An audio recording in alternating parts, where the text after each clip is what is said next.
jọ̀ọ́ nítorí Ọlọ́run tó ṣe ń wo fídíò yìí máa táàgì Oríyọmí Hamzat ẹ máa táàgì Oríyọmí Hamzat. I know the father is always stand for the truth.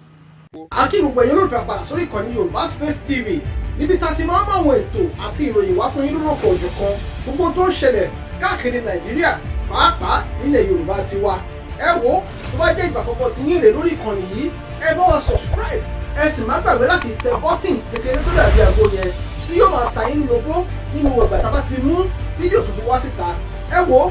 èyí tá a tún wá fún yín lónìí àrà ọ̀tọ̀ ni ó yá ẹ wá lọ bó ṣe ń lọ ẹnì ìṣó níbẹ̀.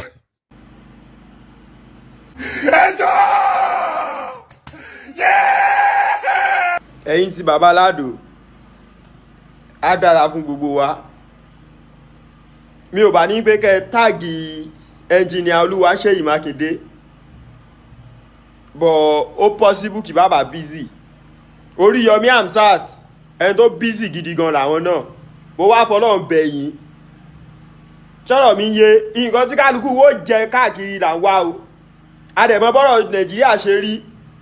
ipe Nàìjíríà survivor for the fittest àbí báwo náà máa ń pè mí ò kàwé ẹjẹ yá mi léèbó yẹn lọ́dọ̀ yín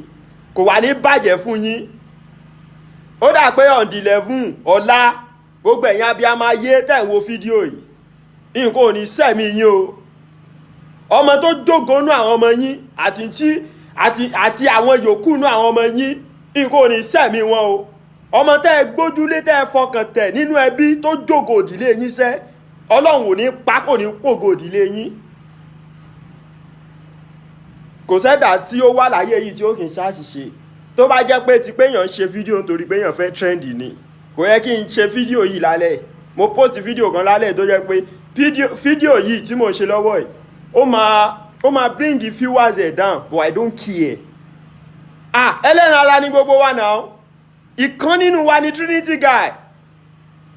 Ẹ jọ̀ọ́ nítorí Ọlọ́run tó ṣe ń wo fídíò yìí máa táàgì Oríyọmí Hamzat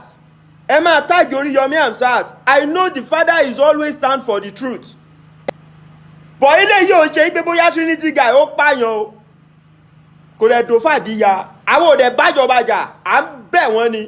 Ẹ jọ̀ọ́ nítorí Ọlọ́run ẹ bá wa ṣíjú àánú wo Trinity. Ẹ wò bí bàbá yẹn ṣe ń ké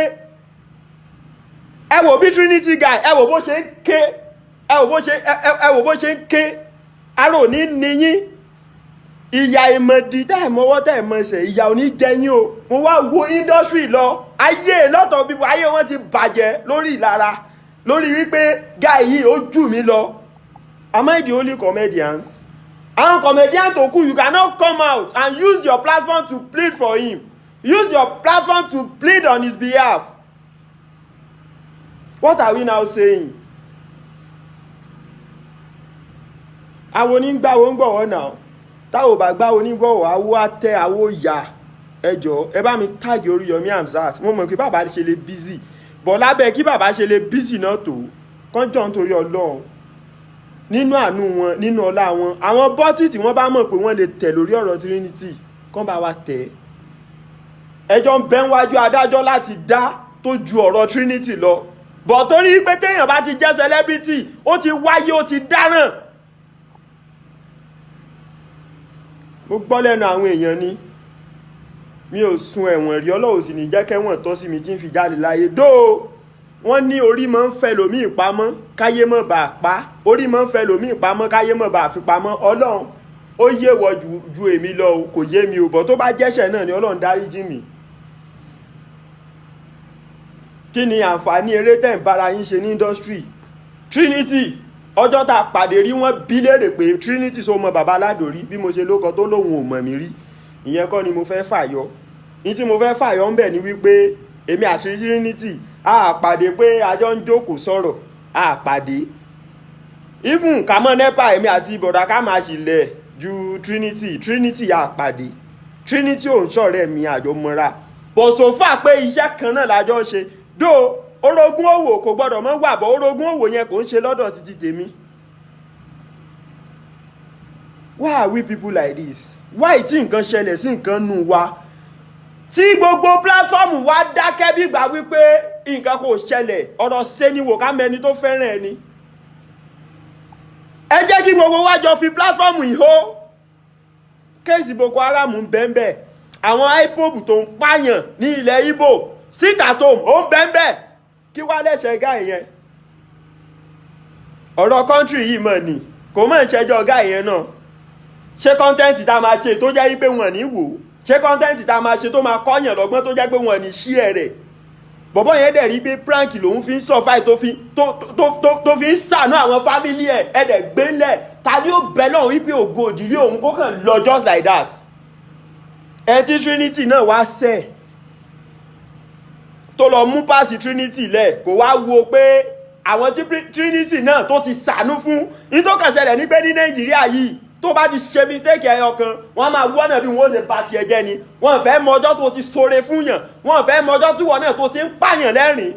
ṣé ní gbogbo ìṣẹ̀mí ayé Trinity gbogbo ìgbà tó ti ń bá bọ̀ ojoojúmọ́ àwárẹ̀ tó ṣoore fún abẹ́ ìjọba a ní pé kí ìdájọ́ òtítọ́ mọ́ wà ní Nàìjíríà yìí but Trinity yẹn àṣìṣe ni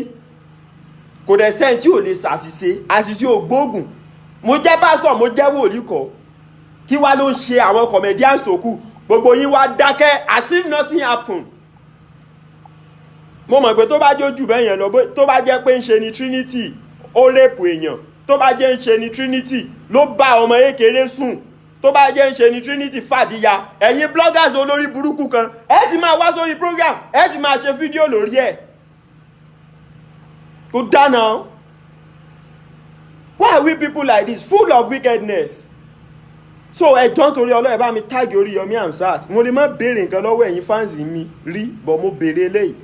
ẹ share fídíò kẹ́ẹ̀dẹ̀ táàgì Oríyọmí Hamzat ẹ táàgì gọ́vnà Ṣèyí Mákindé nítorí Ọlọ́run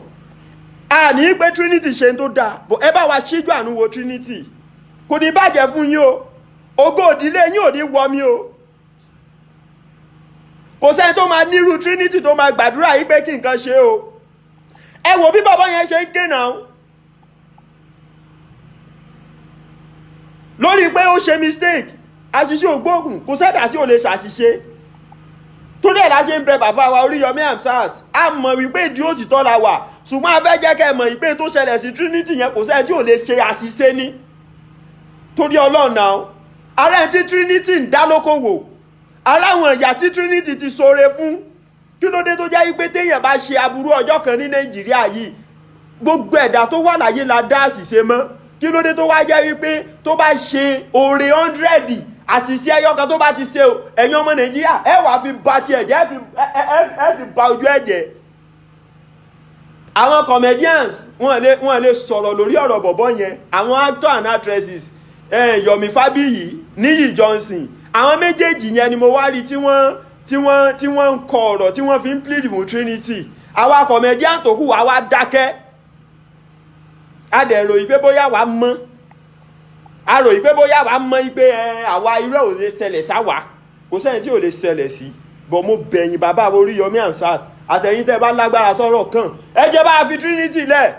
ẹ bá wa sí àforíjì fún àní tó ṣe dáa àwa ń bẹ̀bẹ̀ ni ẹ bá fi Trinity lẹ̀ Trinity ó sì nínú gbọ́mọgbọ́mọ o Trinity ó sì nínú apààyàn a fi Ọlọ́run bẹ̀yìn afọlá àjẹ́kọ̀ ṣoṣo Ọlọ́run a fi bẹ̀yìn aforúkọ Jésù orúkọ ànábì Muhammad sàrẹ́wàsálà a fi Ifá a fi bẹ̀yìn ẹ jẹ́ bá fi Trinity lẹ̀ o kò sẹ́dà tó kọjá àṣìṣe o ẹ wò bí bàbá yẹn ṣe ń ké inú ìnira ló wà remand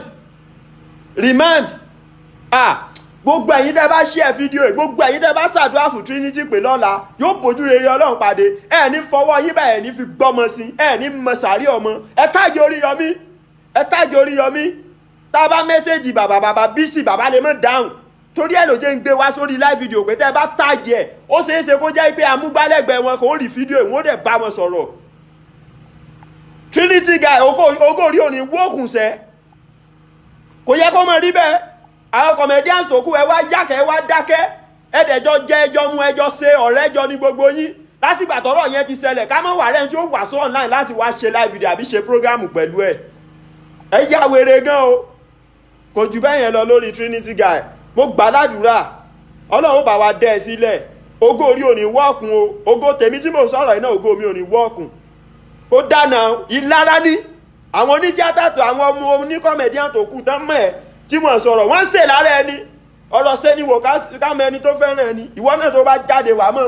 wú ìṣù nínú àwọn ọ̀rẹ́ mi ní òkìní náà ni mò ń wẹ́ bọ̀ lónìí kó dópin àwọn bloggers olórí burúkú yẹn náà ká ní pé ṣe ni Trinity fàdíyàwó ṣe kíní wọ́n ti mọ bọ́sán láì wọ́n ti mọ blọ́ọ̀gì ń pẹ́ ó di pé èèyàn fẹ́ jìn sí